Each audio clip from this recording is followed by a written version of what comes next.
Today is April 18th, 2014. We're at the Atlanta History Center in Atlanta, Georgia. My name is Joe Bruckner, and with me is Tony Hilliard. We're both volunteers at the Atlanta History Center, and Sue Verhoff, who is the senior archivist and in charge of our program here at the History Center, is with us also. We're honored to have today Mr. James A. Dickson, Dickson. Mr. Dickson is a veteran of the Vietnam War and has agreed to come in and tell his story in connection with the Library of Congress Veterans History Project. Mr. Dickson, we're honored to have you here today and really appreciate you coming in. Yeah, well, thank you. Just please call me Jim. Okay. Would you give us your full name and your current address? Yeah, it's James A. Dickson, 38. And where and when were you born? I was born in May of 1944 in Lancaster, Pennsylvania. Okay. Tell us a little bit about your upbringing. Well, in my formative years, I grew up in Chambersburg, Pennsylvania, which is roughly 30 miles from Gettysburg, where my father's side of the family were the original settlers, going back to 1732. And my father was a prominent surgeon, and he went to Davidson College, Penn Medical School, had surgical fellowships at the Atlee Clinic in Lancaster, Pennsylvania, where I was born, which was the largest surgical clinic in Pennsylvania at the time. Another surgical fellowship at the Leahy Clinic in Boston, and he finished his residency with 3 or 4 years at the Mayo Clinic. He had a surgical fellowship there, and then they asked him to stay on the staff. But while he was very devoted to the Mayo Clinic, and till I died, he always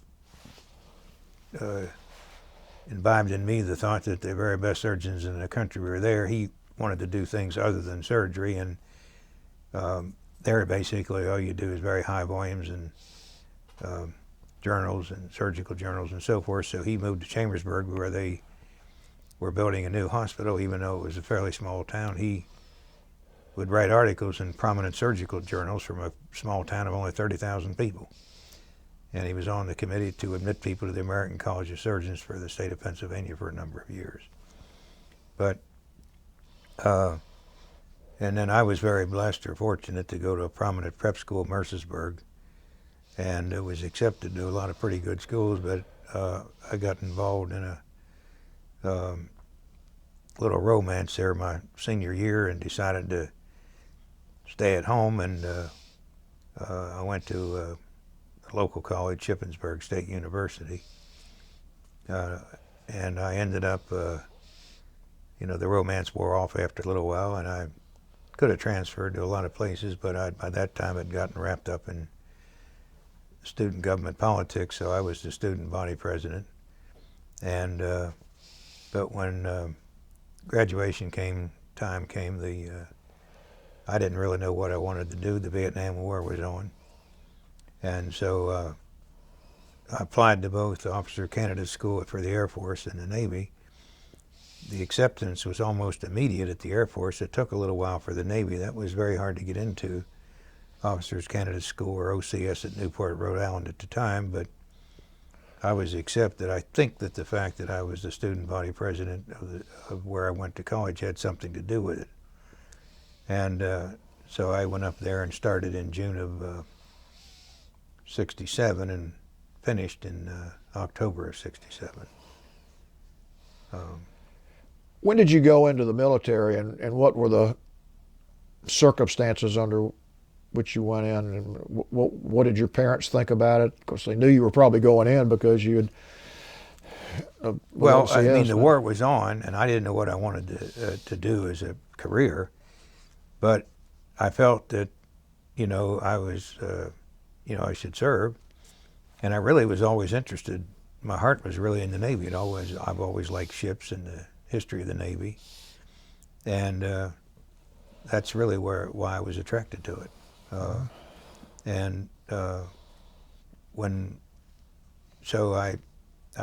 feel fortunate that I was able to get in, because it was very difficult to get into OCS for the Navy at that time.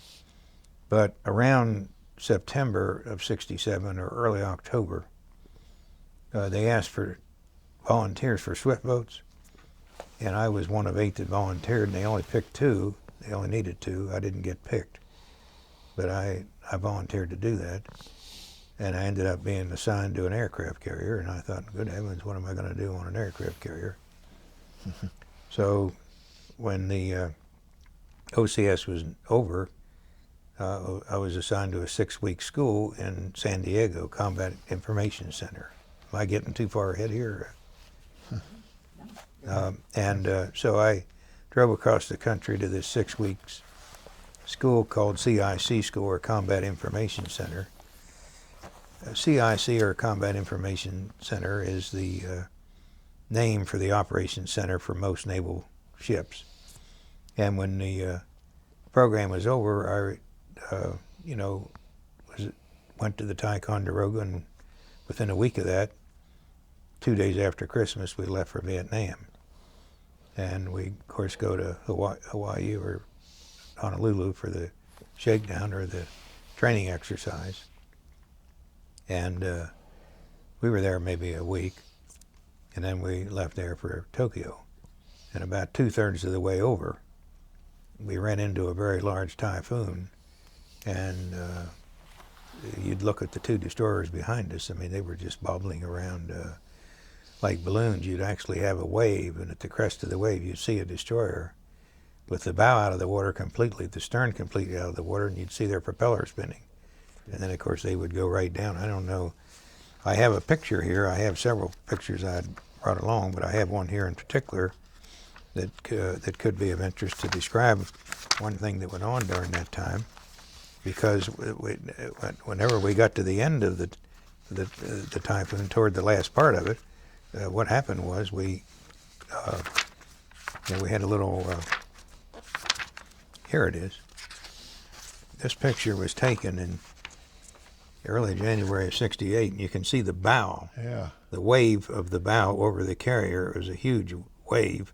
Gee. And that's really toward the end when the sky had cleared and so forth. But, I thought it was an interesting picture to have, and it was taken with a little Kodak Brownie camera that I bought in the ship store for just a few dollars. It's taken from the O10 level, which is sort of an enclosed crow's nest. It's the highest little spot for a lookout place, in the highest level on the ship, in a superstructure that's above the flight deck. But in any event, we were in Tokyo for a few days. There were protests by a lot of people about us having nuclear bombs, and of course we issued press releases that we didn't have any nuclear bombs, when of course, in fact, we did. Oh. We left there and went down to Subic Bay, and were there a short time, and then we, of course, deployed over to Yankee Station, which is the name for the area where the aircraft carriers operated from. Most people don't know this, but most of the bombing of North Vietnam was done from aircraft carriers on Yankee Station. The name came from the location was actually Point Y, where the phonetic alphabet, for Y is Yankee, and the term Yankee Station came from that. It was located about 100 miles east of Vietnam, and the area was designated by a large circle. And if we had 2 carriers, you'd basically cut the circle in half, and one carrier would operate on the one half and the other in the other. Or sometimes there'd be 3 carriers, and the circle would be divided up into 3 pieces of a pie. Now I have something here to maybe show that might be of interest.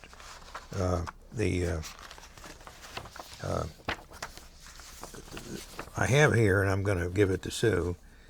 This is something that shows all of the 17 aircraft carriers that served on Yankee Station for the years 64 through 75. There were a total of 17 carriers for a total of 81 cruises. I made 2 during an active period on the Ticonderoga, 1968, January to August, and 1969, January to August, roughly, in that year. Now, there is an explanation here and a map for it. I think this one would indicate it better. This picture, and I don't know if the camera can see it, but this circle here is that area that I was talking about, where Yankee Station is. Now, the nickname for this area, Yankee Station, was called the Tonkin Gulf Yacht Club. And people would often have patches like this that they would wear, or different things. And I thought I would give that to Sue for the History Center here, if the History Center has interest. But in any event, what would happen is, here is South Vietnam, North Vietnam, and China. This is Hunan Island. You remember the Chinese took one of our planes a few years ago. And I remember one time, or several times, we would occasionally, I would say, not often, but occasionally, we'd get within a few miles of that Hunan Island, which would be way off the Yankee Station position, far north. The reason that would happen is this. Every carrier would operate for 12 hours a day. And during these high volume periods, when there'd be 3 carriers, one would fly from noon to midnight, another one would fly from midnight to noon, and another one would fly from 6 in the morning to 6 in the evening. So there'd be more during the day than there would be at night, but it would be a sustained high volume. And what would happen during those 12 hours, every hour and a half you have a launch and a recovery. So the way it would begin is the carrier would go into the wind. Now to launch planes you need 30 knots of wind across the flight deck. So if the wind happened to be blowing 5 miles an hour, you would just go 25 knots to get the 30 knots required across the flight deck. And you'd go into the wind for about 45 minutes to launch all the planes. And then typically, in most of the cycles, you would then have the recovery for 45 minutes and turn around and go downwind. And hopefully the idea was to stay on that same position. But there were often periods when the wind was blowing and you'd end up maybe going in the direction of Hunan Island where there was very little wind at all. And so you'd go flat out and you'd often be on the period to launch and recover longer than the downwind cycle. So you would gradually move out of position, and by the end of the day would be, within maybe 20 miles of Hunan Island that we're picking up on the radar and be off position, because that's how it would work. Yeah. But what happened was, in the first cruise, we were there in January, and all of a sudden the Pueblo incident comes up in January of '68. So we were ordered, along with other carriers, to go to the Sea of Japan off Korea in response to that incident, ordered by President Johnson, and there was a large Task Force 76 there, and we were there for a while, and then came back to Yankee Station again.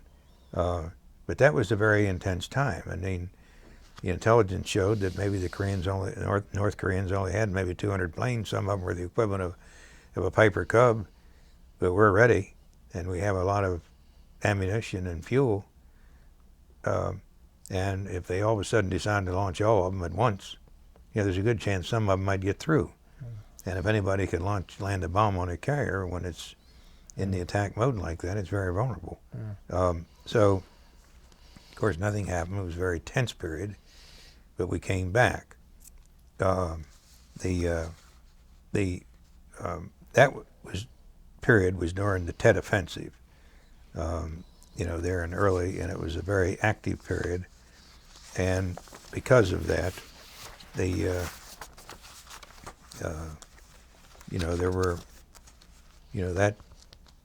lost a number of pilots.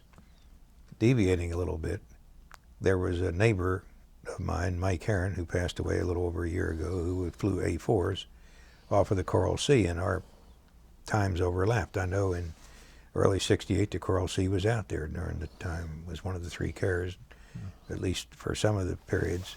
Usually these, you'd be on Yankee Station for roughly 30 days at a time and go back to Subic Bay or R&R in Hong Kong, Singapore or somewhere, and then go back again.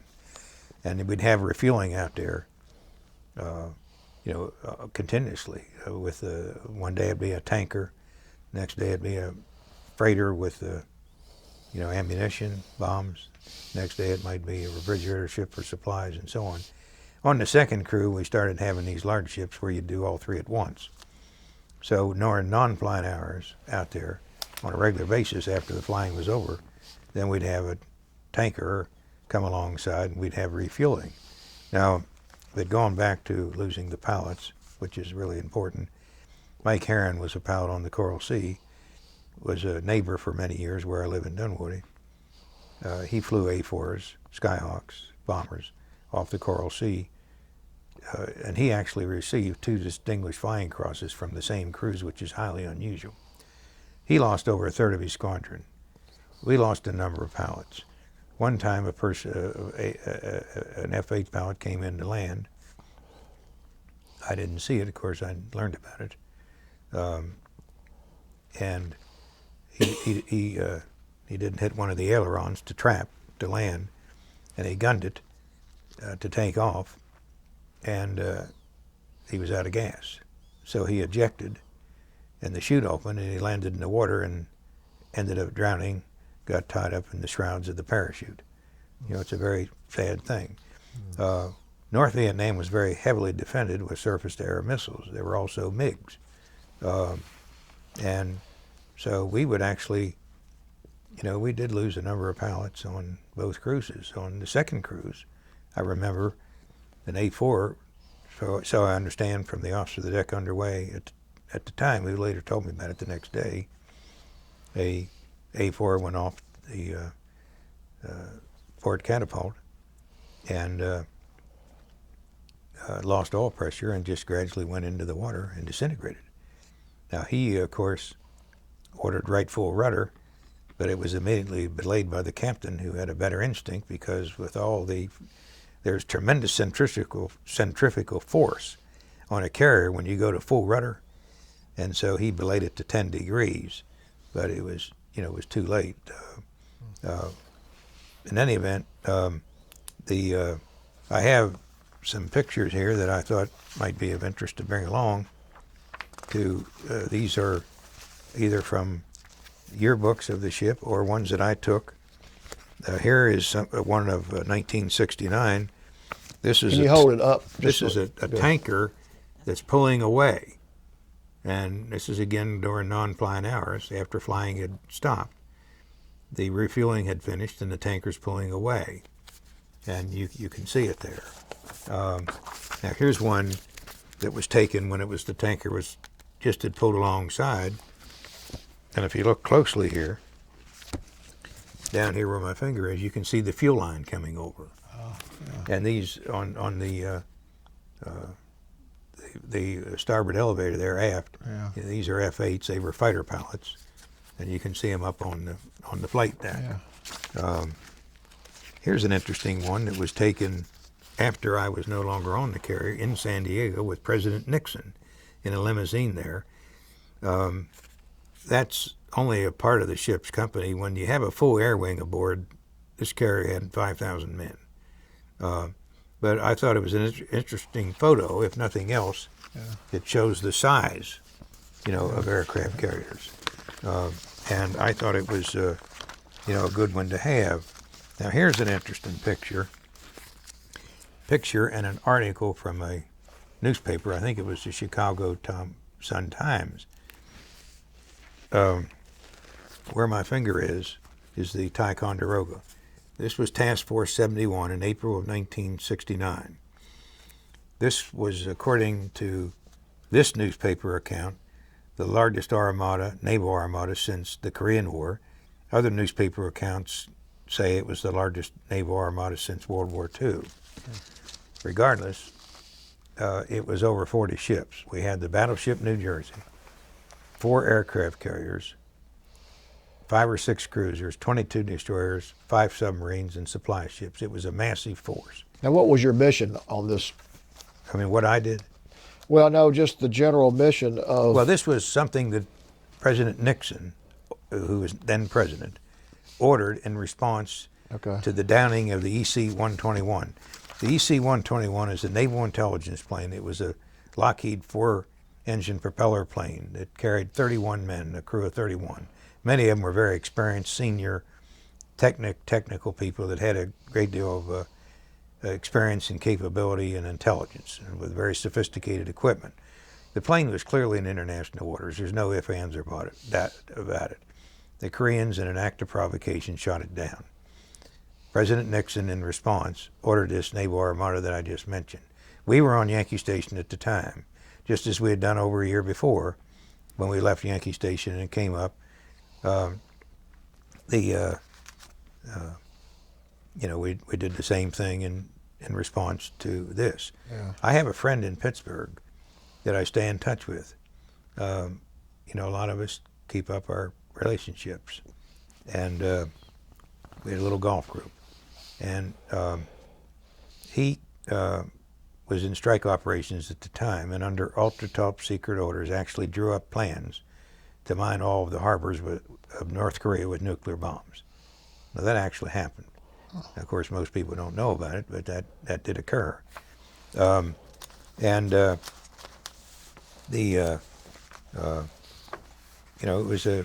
was a scary time. You never know when somebody might do something that lights the fuse that causes the action to take place.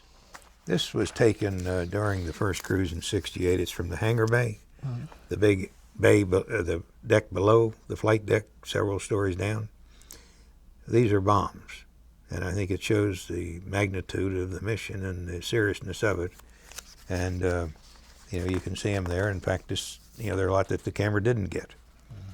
Now here's a picture that I took with that little Kodak brownie camera in February of '68. This is an A-4 Skyhawk bomber. That's what John McCain flew. Has bombs underneath it. It's a few seconds from takeoff. Again, it was during the Tet Offensive. Now here's an F-8 fighter, Crusader. Now if you look closely, you can see the Sidewinder missile there alongside. Yeah. Now they were used against MiGs. Okay. And they were there, of course, to protect against MiGs or other things. And he's approaching that catapult where the A-4 just where it just left. And in fact, you can, this isn't highly sophisticated. It's a little blurred, but there is the F-8 as it took off, and going down the port catapult. And here's another one taken during that era, whether it was the same day, I don't know, of an A-4 that had just landed on the flight deck. Here's another photo that was taken during non-flying hours, in front of the forward elevator, and it gives some idea of the size of the aircraft carriers. You can get a better perspective of it. But that was, of course, during non-flying hours. Flying had ended hours prior, and I just happened to have a few minutes and went up and took a photo. Here is a picture of me taken sometime in 1969. I would have been officer of the deck underway. What were your day-to-day duties on the ship? Well, what I did during the first cruise, they appointed me as the assistant OI, or Operations Intelligence Division officer, and a junior officer of the deck underway. Now, what that means is the OI division, or Operations Intelligence Division, was the administrative role, and again, I was the assistant. Let's face it, on the first cruise, I was an ensign, and I didn't know what the heck I was doing. I mean, that's really the fact. But by the time the cruise was over in that August, I did know what I was doing. We were on the way back to Long Beach. I'd learned. But the Operations Intelligence Division handled all the administrative functions for the 60 or 70 men that worked in Combat Information Center, which is that dark room on all ships, which would have scrub boards and radars, and where you would track ships and planes and communicate with, all parts of the ship. And of course, right next to us would be air operations, and so forth. I mentioned that we left each cruise. We would leave Hawaii and go to Japan, and about halfway over, we'd always have a visit from the Russian Bear, which was just gigantic propeller plane from the Soviet Union that would take off from Siberia somewhere. And we'd always have a couple of guys come on board in Hawaii for the trip between there and Japan for this purpose. And they would share duties, always standing behind the big scrub board where we would track planes with earphones, waiting till they got a call from somebody. They would actually be told when this Russian bear would take off from Siberia, and we would start plotting it, you know, because we'd know the course and speed. And then we would launch an F-8, a couple of F-8s, always, to intercept it. And I can't remember whether it was 50 miles out or 75, but it was in the manuals to intercept this Russian bear at a predetermined distance each time, so we wouldn't give away any intelligence capability. And then they would escort it in as it would fly in and fly over a few times with the carrier. And everybody would come out, and it would be announced on the intercom, and you know, hundreds or thousands of people would come up on the flight deck and wave at this Russian bear when it would fly over.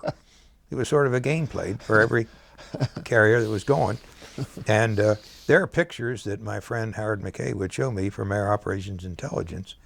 You would see an F-8 pilot with a can of Budweiser and tipping a little toast to the Russian crew. You know, this is all on the photographs, and there were some other things like this that I don't think it'd be signals that were passed on that I don't think I want to mention here for the interview, that these were all on the photograph for the record. And this is the sort of thing that, you know, did go on.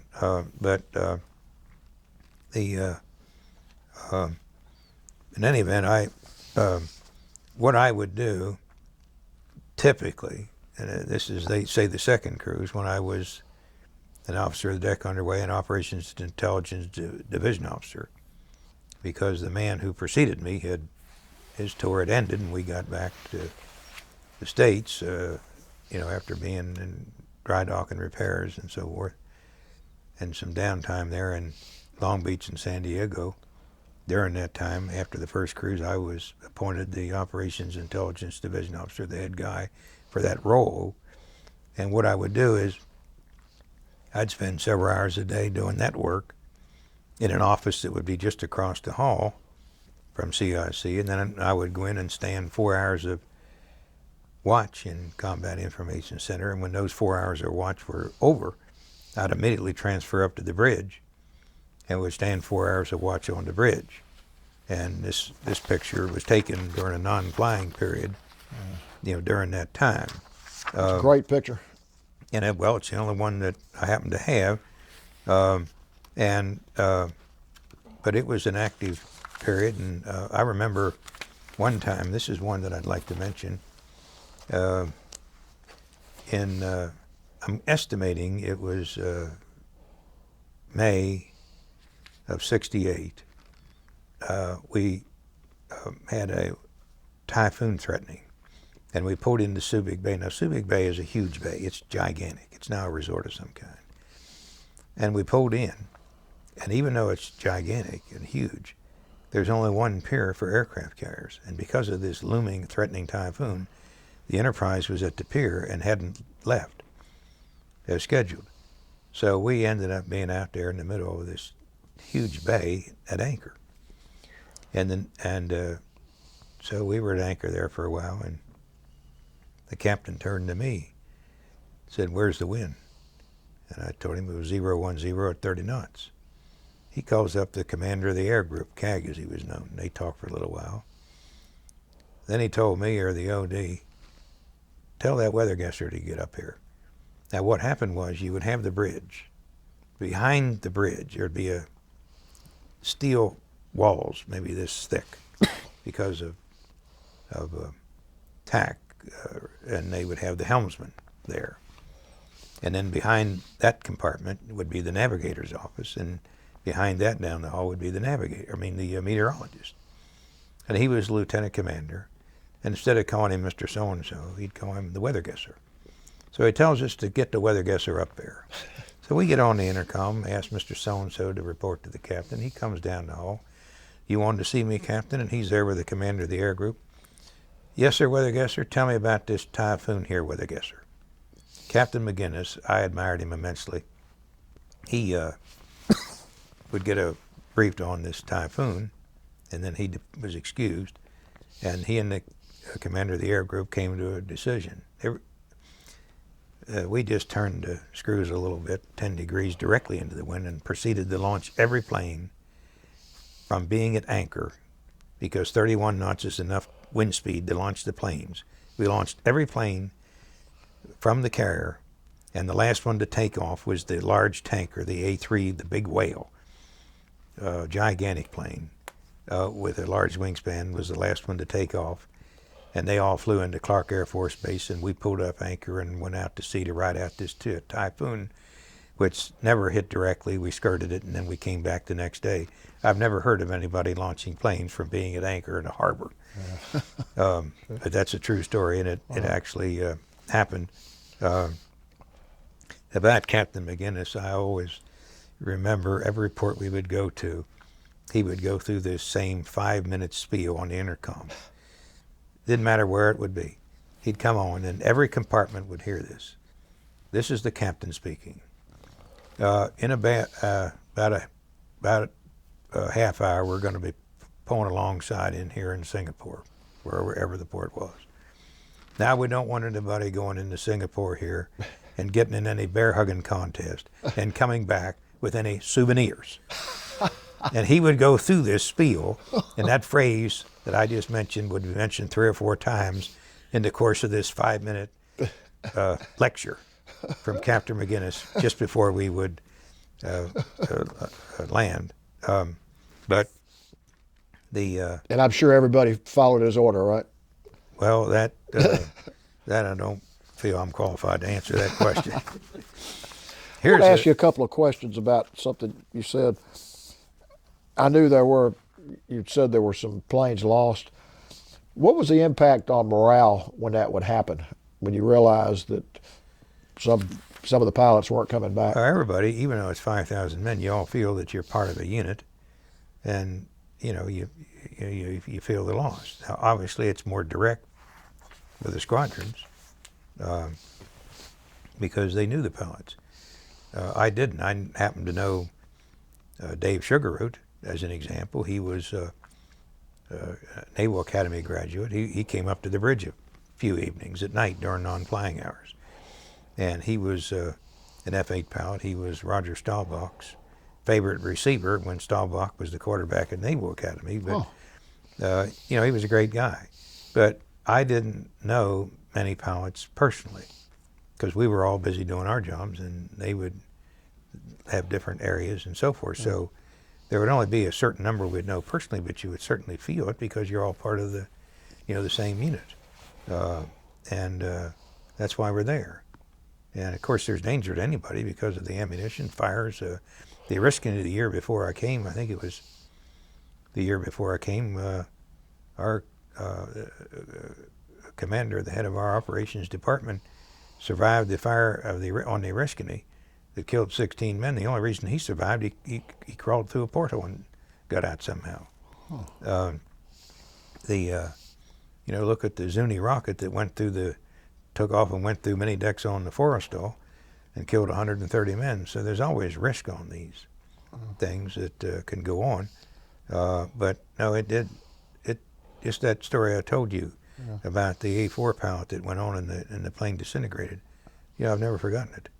Even though I wasn't on watch at the time and learned about it from an OD who worked in CIC, was part of our group in our rotation.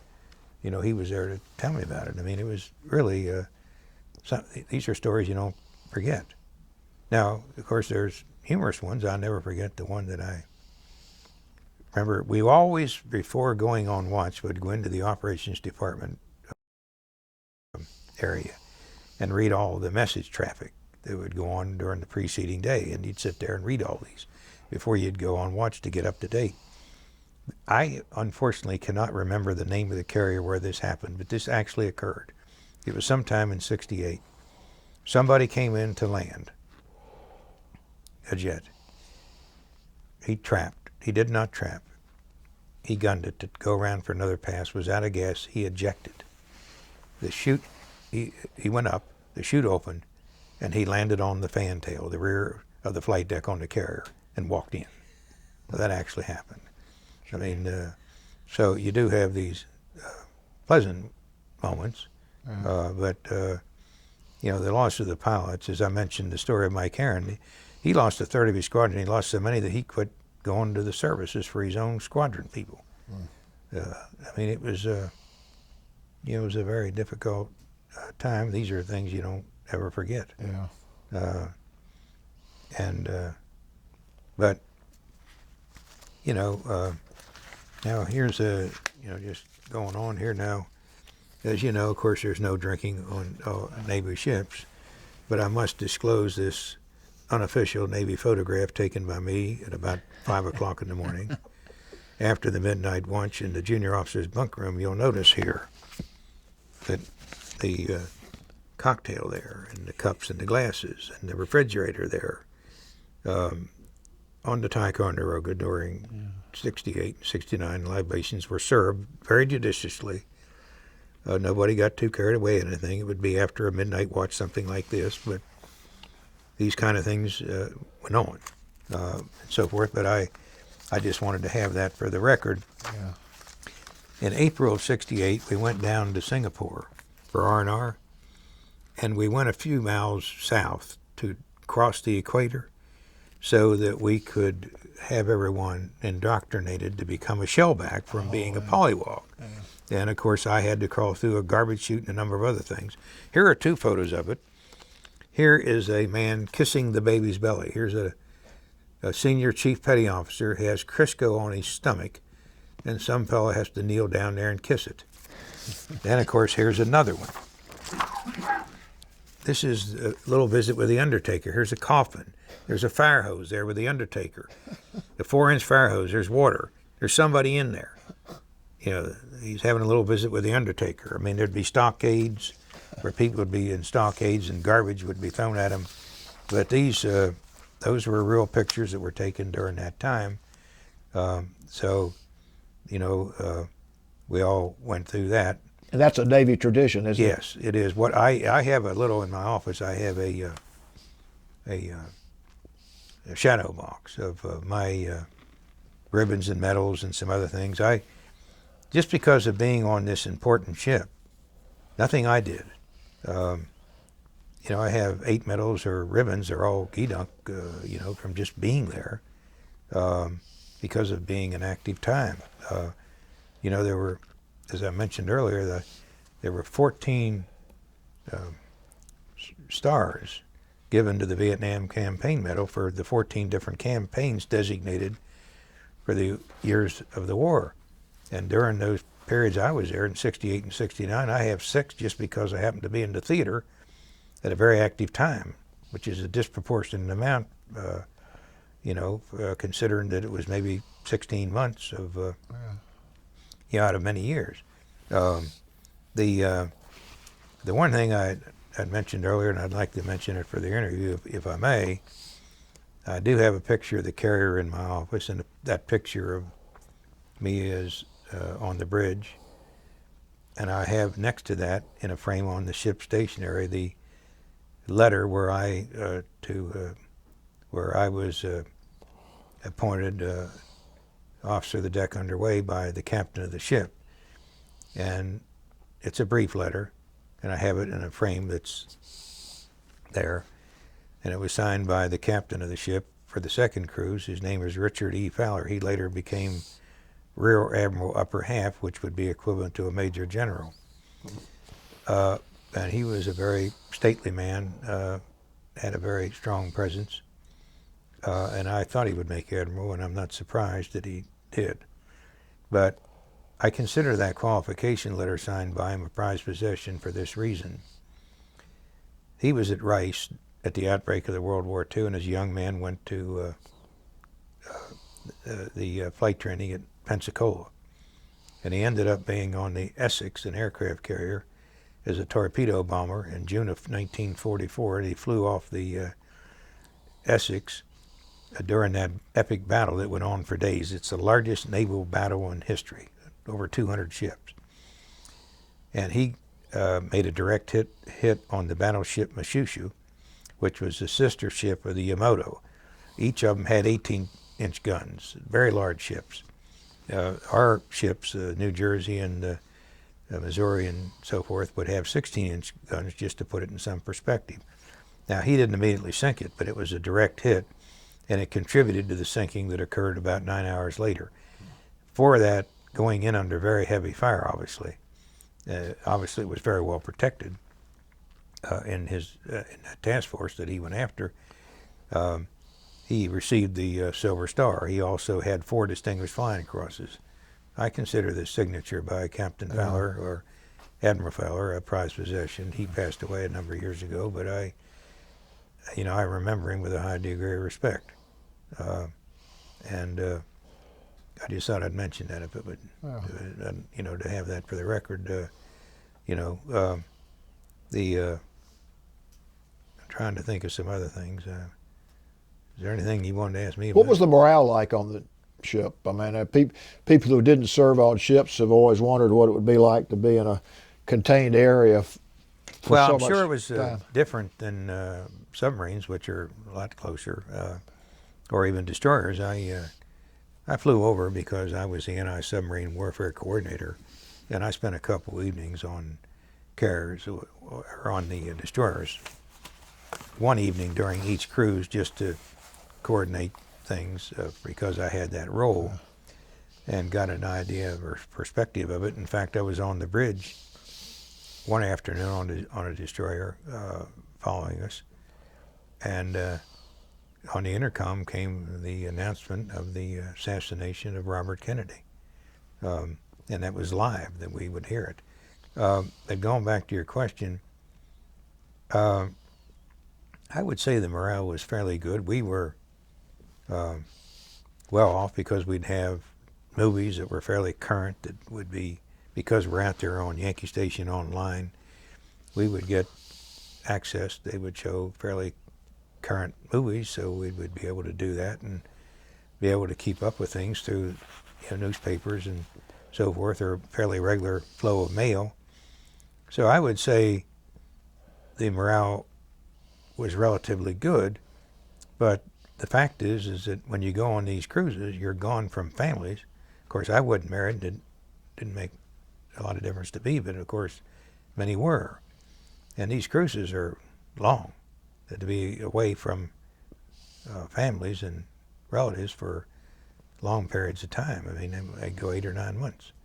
So, from that standpoint, it can wear people down and have an effect. Occasionally you'd get somebody distraught. I remember on the first cruise one time, somebody during flight operations jumped overboard.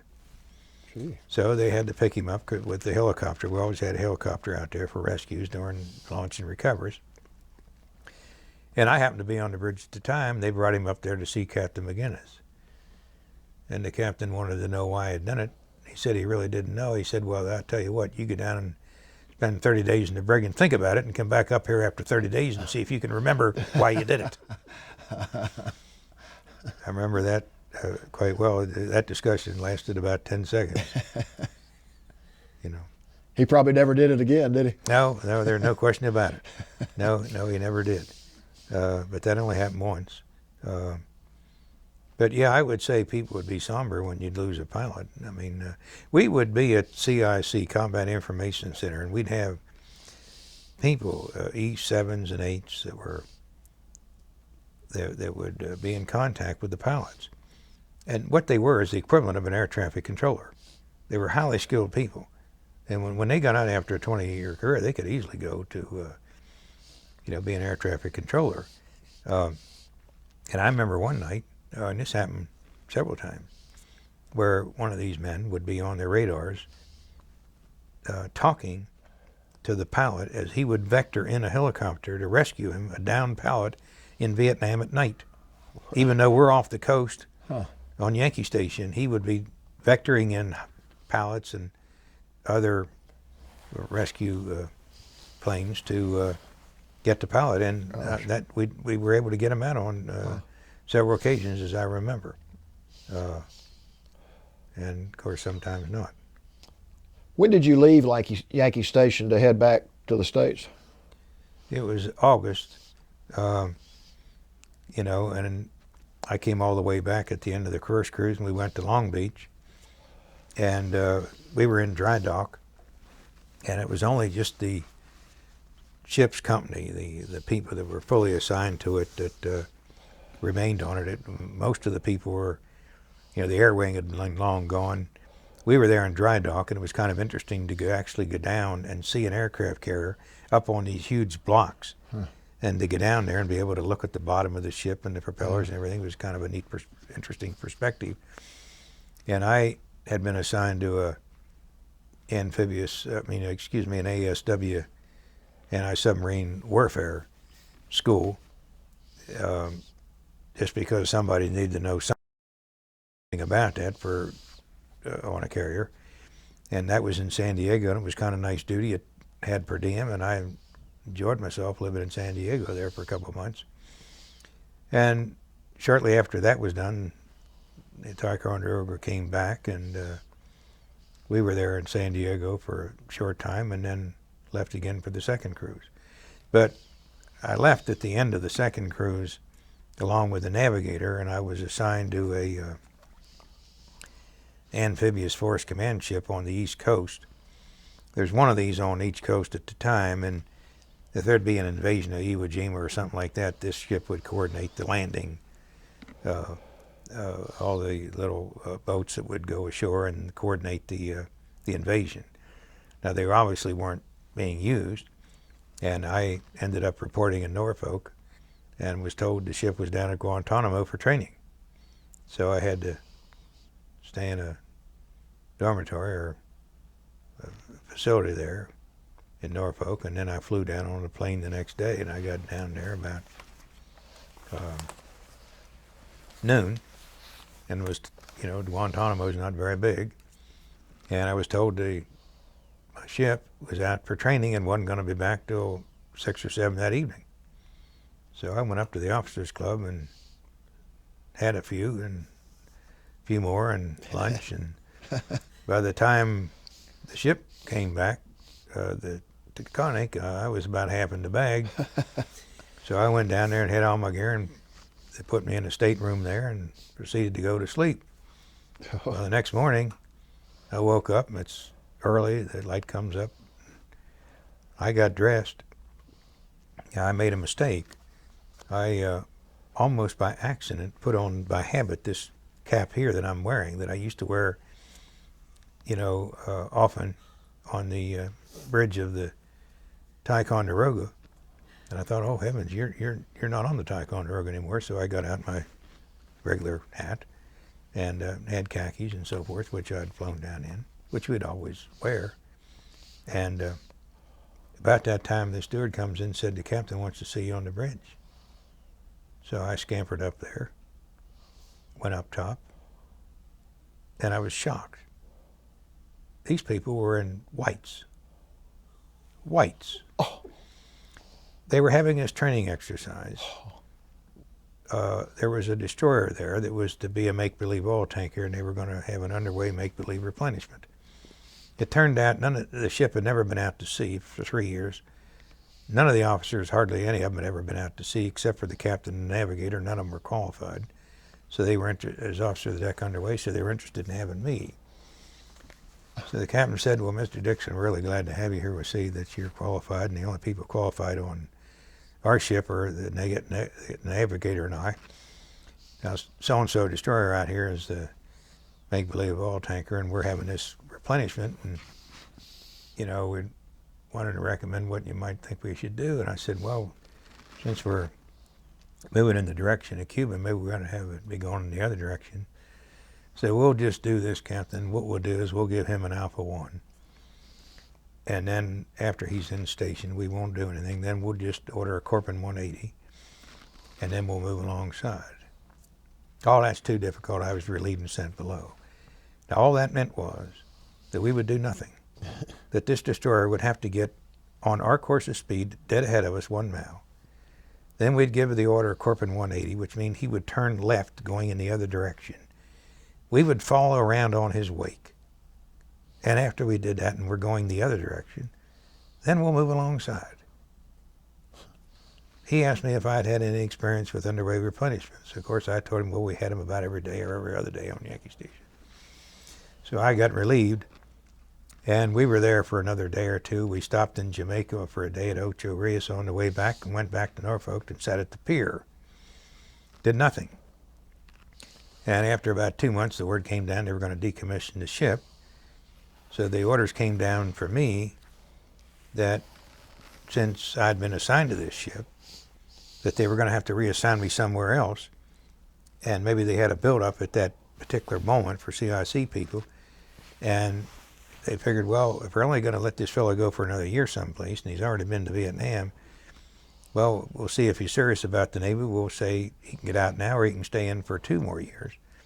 And of course, I didn't want to be in the Navy for a career, and I felt that I'd served and it was a very active time, and left and went back to my hometown in Chambersburg and started, I applied to Wharton and was able to get in after taking the graduate record exam. But I had to go to get a couple of courses in undergraduate, any accredited school in either finance, accounting, or statistics. They didn't care when, and I'd start the next fall. This was December because they only start once a year there at Wharton, the MBA program. It's a very prominent business school. But I went to George Washington, where I had some friends going to law school, and the dean down there offered me a fellowship where I wouldn't have to pay any tuition, and I'd get $150 a month from the school. So rather than to being a freeloader on my old man, I decided it was time to pay the bill, and I had the GI Bill for $150 a month. I had this for $150 a month and no tuition and free parking and books. And I basically was a slave for 2 finance professors there at George Washington University, which is, close to the White House, and it's right downtown. One of these professors was a consultant of the Riggs Bank, which is the largest bank at the time. Another one worked for the Fed and People's Drug, and I did a lot of their work, was sort of their slave. I learned more from that than I did the curriculum. And then after it was over, I was hired by Blythe Eastman Dillon, which is a prominent investment banking firm in New York. Had about 30 offices. You see this show today on CNBC called Squawk Box in the morning. Well, that comes from a little green box. It's about this big. It's an intercom that used to be used to communicate between the home office and all the branches. And Blythe Eastman Dillon was the first firm to ever have that. And I worked up there in New York, and I went through a very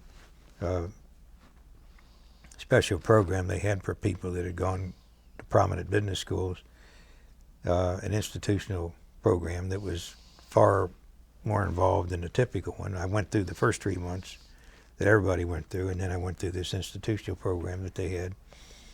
And they ended up picking me to work in New York and assigned me to an older man, and I ended up he and I covered together Morgan Guaranty and Chase Manhattan. And Morgan at the time was the largest institutional equity account in the country. At the time, it was located directly across the street from the exchange on, right there on Broad. And Chase Manhattan was just up, about a block further, and we were on the 49th and the 50th floor of that building. And I covered other accounts, including Larry Tisch at Lowe's Corporation, which is probably the most interesting one I ever had. But I did that for a number of years, and I always wanted to raise a young family other than the New York area because I thought the quality of living in Atlanta, where I had some relatives, would be better. And while it was not good for business or career-wise, when there was an opportunity to come down here, I did, and I covered the state pension funds and major banks in the Southeast from Atlanta for Blythe Eastman Dillon and later Shearson. And I work for a number of investment firms, and right now I'm in a little private wealth office for Raymond James. We have 3 reps and an admin and over $200 million. It's on the independent side of Raymond James. It's a very high quality firm and office in particular, and the philosophy is conservative, and I feel very comfortable and fortunate to be there. That's getting off the track a little bit here about my personal or non-military life, but everybody remembers almost like it's yesterday, even though it's been many years. You know, I'm sure you gentlemen are the same way. You remember those experiences we had like it's yesterday. Yeah. You know, you just don't, you know, forget them. And of course, you tend to, by nature, want to remember the good stories and not the bad ones. We had an active golf group. On our first cruise, we had Dave Six, who was the executive officer for the Marine Detachment. Now, all these Marines do on aircraft carriers, they're in charge of security and recreation. And they have an armory and so forth. And about the only time you'd ever see them do anything is that if you'd be in port somewhere and there was some risk, they'd be there to protect the ship. Or this Dave Six would fly off on the mail plane 3 days out from any port that we would go to, along with the top sergeant, to make recreational arrangements for the 5,000 men on this carrier. So he would get to port, and he'd work about a half a day with the top sergeant on this, and he'd turn everything over to him, and then he'd go out and start making arrangements for us to play golf. He was on the golf team at Ohio State with Jack Nicklaus. He was a scratch player, very good. In fact, on the Subic Bay Golf Club, the second hole, it's a little par 4, dogleg left about 380 along a creek. And how close you would get would depend on how close you wanted to go to the creek on your tee shot. And he was a little straighter than most of us, so he'd cut off a little bit more. I typically used a 7 or 8 iron.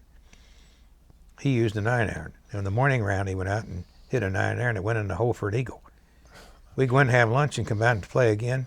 Hits another 9 iron, it goes in the hole again. Good grief. A double eagle on a par 4 on 2 of them on the same hole on one day. It ought to be in the Guinness Book of Records. Gee.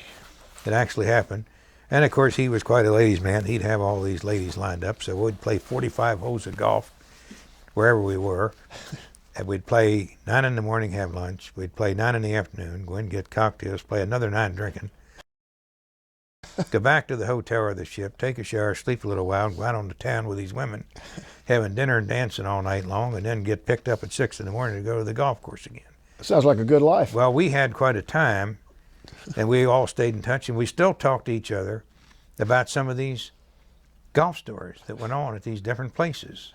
And we all stayed in touch. In fact, a few years ago, was out there in San Diego, and Don Miller and Dave Six are both were still one handicap at the time. They could really play good golf well. In fact, the guy they assigned me to play with me threw up for balls, and Dave and Don were together. He came over to Dave on the 6th hole, wanted to know where he got me from. But, you know, I don't know if I covered everything there that I wanted to mention. I think I did. Tell us what you're doing now.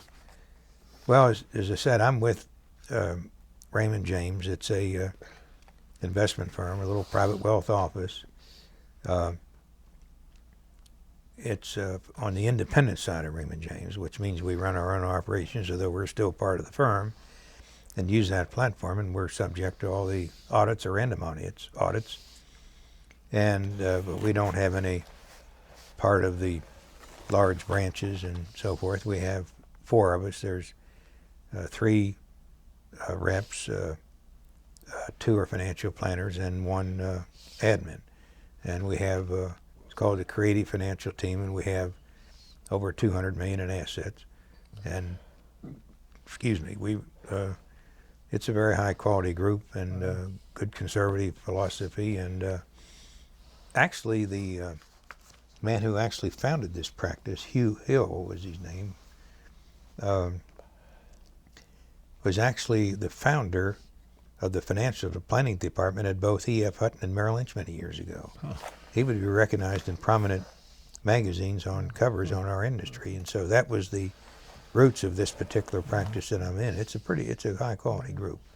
Well, you've had quite a interesting life, both in the military and after the military, and it sounds like you could write a good book on your experiences on the ship and on leave. The reason that I wanted to come down here is not to be too much talking about me, although I guess it ended up being that way. I wanted to try to talk about the what went on in Yankee Station and give just a small picture of what that was really like during an active time, because everybody talks about, in country, but there isn't a lot of discussion that goes on about what on this Yankee station, and I think it's extremely important because I know, for example, the risk that the pilots took, naval pilots flying off aircraft carriers to North Vietnam.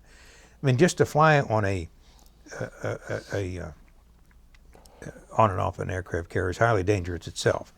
But to do it at night is exceptionally dangerous. And, we're doing it all the time at night.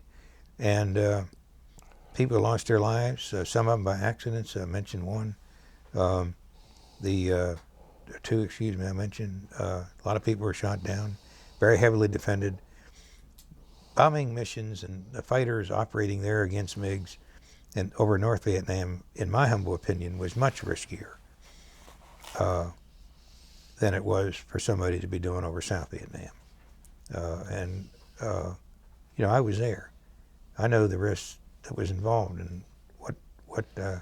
Well, you should feel real good about being part of something that saved a lot of people's lives, because you know that what those planes did saved a lot of men's lives on the ground. And you should feel good about that. A lot of it was trying to stop traffic coming down the Ho Chi Minh Trail, especially the first year. Because that got to be a very active route where all these men and supplies were coming down from North Vietnam, and to try to stop it. And that's really a large part of what it was all about. Of course, a lot of us felt at the time that we could do more if we weren't handcuffed by the rules of engagement of the administration. It's personally very disturbing to me to later read the accounts of the dishonesty of the reports by the Defense Secretary McNamara. When you send men in the hardened way, you at least should be honest about everything. To be fabricating things, there's no excuse for it at all. In fact, I don't particularly care for not talking straight. What actually got me involved in the Atlanta Vietnam Veterans Business Group that we belong to is Steve Martin, who I played golf with over Cherokee for a number of years. And Steve, of course, was a helicopter pilot and came in and under 50 caliber fire and had his right hand mangled for life. Was in a field hospital for 2 or 3 months there with an orthopedic surgeon before he was later transferred to Walter Reed for many months. But he was quite an athlete, and even though his right hand was mangled, he could still function with it and get enough to be around the golf club. Wow. And would play good golf for many years. He's really a good fellow. And I never thought it was right that he never even got a Purple Heart because it was under friendly fire. If that was today, of course, that wouldn't have happened. But you contrast that with John Kerry, who got 3 Purple Hearts, several of which were, at least 2 of which were very questionable. One of them was just for a small cut on the finger. Somehow it got through. What prompted me to get involved in joining the Atlanta Vietnam Veterans Group was the fall of '04, where I would see these ads being run by Senator Kerry running for president. And you would see him there in army fatigues walking through the jungle carrying a Tommy gun as a result of presumably a mop-up operation after he was done with the swift boat operation, coming ashore from the swift boat. Well, the whole thing was phony, because what really happened was that he was the 3rd or the 4th boat back, and each of these swift boats had twin 50 calibers up front. It took out a hut there up the delta somewhere, and a couple of guys went ashore to make sure everything was over. What he did is he went back to the base that night. He got his Bell and Howell camera for his future military career, got the boat and the crew, and they came back for a stage reenactment, having these photos of him walking through the jungle carrying the Tommy gun. Well, the truth is that no one on swift boats were ever issued fatigues that he was wearing for this stage reenactment. No one on swift boats were ever issued Tommy guns. This is all phony. It never occurred. It was a reenactment. And that disturbed me a lot. There's no reason for that kind of stuff. And then I decided it was time to get interested in the Vietnam Veterans Group, and I haven't been active. I'm going to try to get more active. It's a group that's done so many wonderful things. I think anybody that belongs to it takes a great deal of pride. These Memorial Day service programs held for a deceased member of the greater Atlanta area every Memorial Day are really very well done, and they give recognition with a large plaque and invite the family of the deceased veteran, and give recognition that's long deserved and often forgotten. And I think I always take a great deal of pride of belonging to the organization that's doing that. Even though I'm not the one that's doing it, I try to contribute a little bit. I'm going to try to do more in the future. You know, the tenet or the purpose of the organization is to promote patriotism, which I think this is important. What goes on now, there's a respect now for service people. When we came back, it was the direct opposite. I remember getting off the transport plane after coming back, because I flew off at the end of that second cruise. Went to the mail plane, the COD, to Clark Air Force Base, stayed overnight, flew on a transport plane to Tokyo, Anchorage, down to San Francisco, an 18-hour flight. I remember getting off the plane. Had all these protesters out there just saying awful things to anybody in the service. It was like we were dirt. You're almost embarrassed to tell anybody you were in the service. I mean, it was awful. Fortunately, the climate's a lot different, and that's why when a couple of times I've gone down and helped the Atlanta Vietnam Veterans Group, as our guys are doing today. Rick Lester's down there today, along with other fellows. And I remember the couple of times I did it down there, you know, I'd see these servicemen coming back, and when they'd come up the escalators coming back from Iraq, they'd land here, and we would be greeting them. And these guys, I remember a couple of times when they found we were older Vietnam veterans, they would really give us a hug and really were very grateful that we were there. I'll never forget that moment for the couple of times I've done it. Actually, the one time I did it, we had Petraeus as chief of staff. He's a full colonel, a young guy on a fast track. His wife lived in State College, Pennsylvania. His wife taught school there, and he was going back. He had just come home for, you know, a week or 10 days leave, and he was the senior person present, and you know, I'm sure later made general, but we talked about something. One of the things we talked about, I kind of brought up with him about Operation Phoenix in jest. Now, Operation Phoenix, because Joe Black and our golf group was part of this. This was the unofficial deal where we would pay off people in Vietnam who were informants, and they were taken care of. And Joe Black's job was, he was the bag man. He did the payoffs. He would bring the bag of money and meet somebody. I think it was I believe it was a highly dangerous job. So, well, this is Operation Phoenix.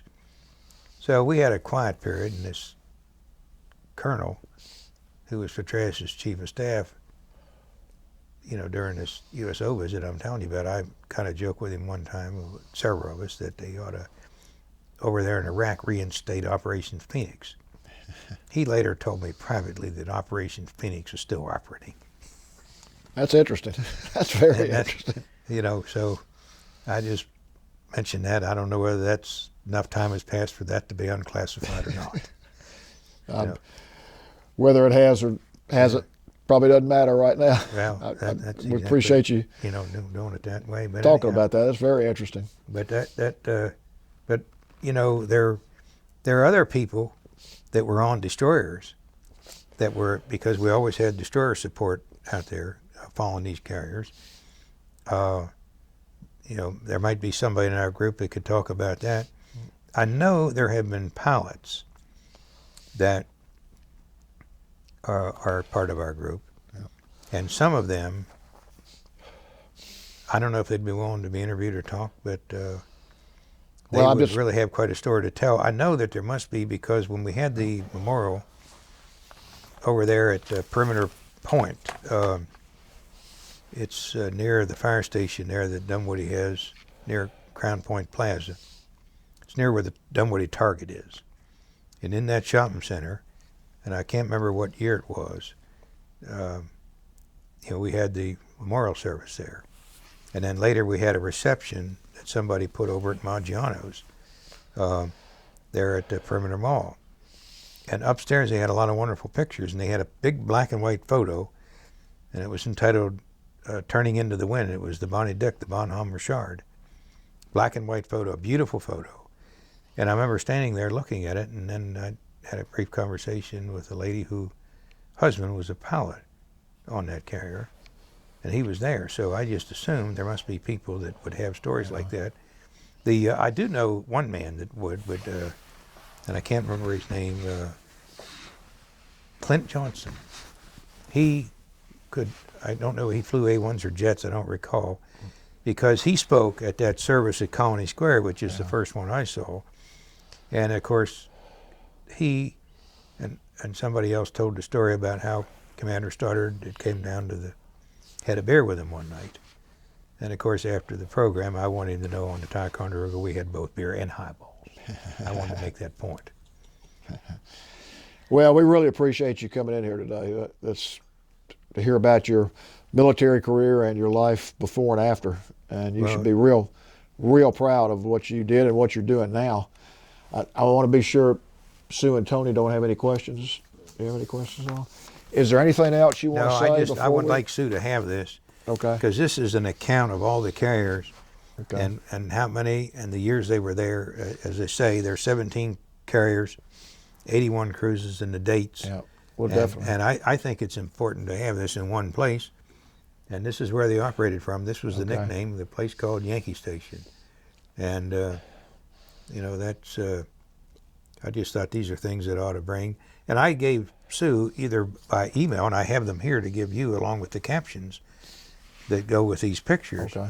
I mean, some of them are from the ship's yearbook, but a lot of them are just taken from me with this inexpensive brownie camera, and nothing else. They're at least authentic. Yep. And I don't think you won't see these kind of pictures very many places, and that's why I thought they'd be worthwhile to have. Well, thank you so much for bringing them in, because we don't have anything like that I know of, and we really appreciate that. Appreciate you coming in today, and thank you for your service. Well, thank you very much. It's been a real pleasure. Thank you.